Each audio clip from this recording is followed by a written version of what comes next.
Qual era a ideia de justificação pela fé na visão de Martinho Lutero? Trecho do livro de John MacArthur, o Evangelho segundo os Apóstolos, ele está falando sobre a questão do senhorio de Cristo.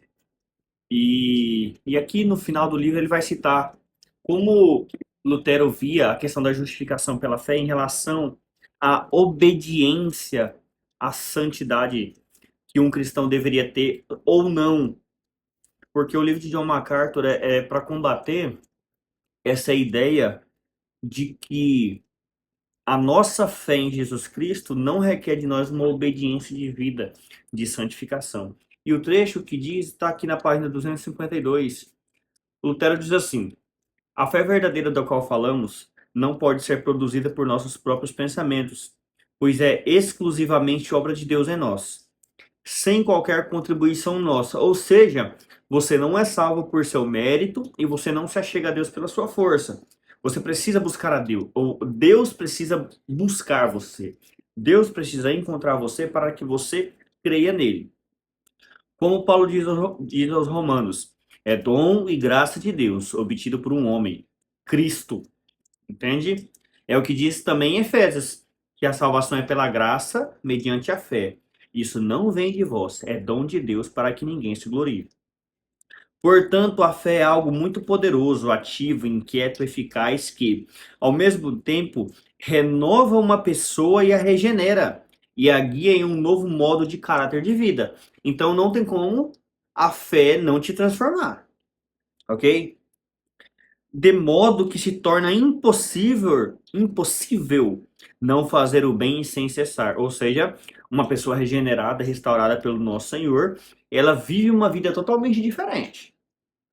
Pois assim como é natural que a árvore produza fruto, é natural também que a fé produza boas obras. Ou seja, não tem como separar as duas coisas. E assim como é desnecessário ordenar a árvore que produza fruto, não a ordem correspondente para cristão, como diz Paulo aos Tessalonicenses, capítulo 4, verso 9. Tampouco é necessário incentivá-lo a fazer o bem, pois ele o faz automática e livremente, sem constrangimento. Ou seja, eu planto uma árvore e eu não preciso dizer a ela, olha, produza fruto, porque é da natureza dela, é o propósito dela produzir fruto. Assim como um cristão verdadeiro e regenerado, eu não preciso dizer a ele, olha, você tem que produzir bons frutos, você tem que viver uma vida santa. Não, é automático. O Espírito Santo entrou na vida de uma pessoa e ela passa a produzir frutos dignos de arrependimento. Nós temos que nos lembrar da palavra de João. Diz: arrependei-vos e produzi frutos dignos de arrependimento. Ou seja, um cristão verdadeiro faz boas obras. Continuando. Quem não tiver essa fé, fala em vão sobre fé e obras e não sabe o que diz ou para onde vai. Ou seja, hipócrita. Ele não a recebeu. Ele faz malabarismos com mentiras e aplica escrituras que falam de fé e obras aos seus próprios sonhos e pensamentos falsos, que são uma obra puramente humana, ou seja, é intelectual, não tem dom de Deus. É uma ideologia apenas que a pessoa pode aceitar no lado humano. Não é este um pervertido e cego? É uma pergunta.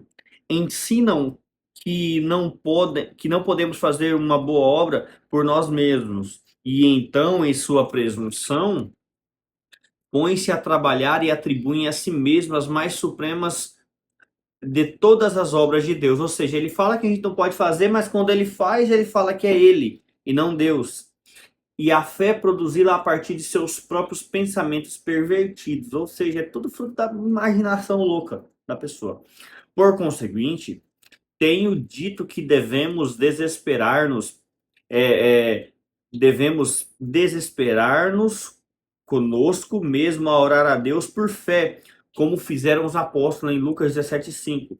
Quando temos fé, nada mais necessitamos, pois ela traz consigo o Espírito Santo, que então nos ensina não só todas as coisas, mas também nos estabelece firmemente nela e guia pela morte e pelo inferno para o céu.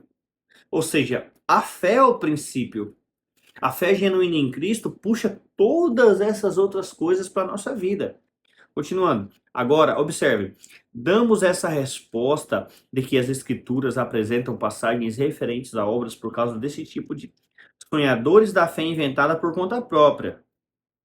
Não para que o homem se torne bom para o meio de obras. Olha só, eu não sou salvo e não me torno bom pelas minhas obras. Eu sou tornado bom por Jesus Cristo para as boas obras. É diferente. Não para que o homem se torne bom por meio de obras, mas para que o homem se demonstre, assim demonstre e veja a diferença entre fé falsa e a fé verdadeira. Ou seja, a nossa obra é o que demonstra a genuinidade da nossa fé. Pois toda fé correta faz o bem. Se não fizer, certamente é um sonho, é uma ideia falsa de fé. Então veja bem, o que ele está dizendo, primariamente, de forma bem resumida, contra essa ideia de que a pessoa basta ter fé, ela não precisa de obras, ela não precisa de uma vida diferente, é que isso não é possível. Porque a fé genuína que Jesus Cristo nos apresentou, ela carrega, ela está amarrada a toda boa obra, que nós fomos criados em Jesus Cristo desde antes da fundação do mundo para as boas obras, as obras quais que ele mesmo fez, já determinou antes. Nós só vivemos as boas obras por causa de Jesus Cristo. E não tem como separar fé verdadeira de boa obra. Mas esse era um problema que ele tinha com ele mesmo em relação à carta de Tiago. Ele quase não aceitava a carta de Tiago porque o Tiago fala sobre uma justificação pelas obras. Mas não é bem isso. É que o Tiago ele falava que se alguém que diz tem fé, mas não tem obras, a fé dele é morta. Mas se alguém perguntar, me mostre a sua fé, e eu te mostrarei a minha fé pelas minhas obras. Então, eu sou um produtor de bons frutos pelo Espírito Santo, porque eu tenho fé genuína. É uma demonstração da minha fé genuína em Cristo que eu tenha boas obras. Então, isso é inseparável. E é isso que o John MacArthur, nesse livro que eu indico, ele bate na mesma tecla o livro inteiro contra a doutrina falsa do não senhorio. Porque você não recebe Jesus Cristo apenas como Salvador. Você recebe como seu Senhor, você se torna um escravo dele. Você precisa obedecer firmemente a Jesus Cristo para que você seja salvo. Mas você não obedece para ser salvo, você obedece para demonstrar salvação. Compreendeu? Se você compreendeu e gostou, deixa um like, compartilha e envia para o seu amigo que talvez tenha dúvidas em relação a isso.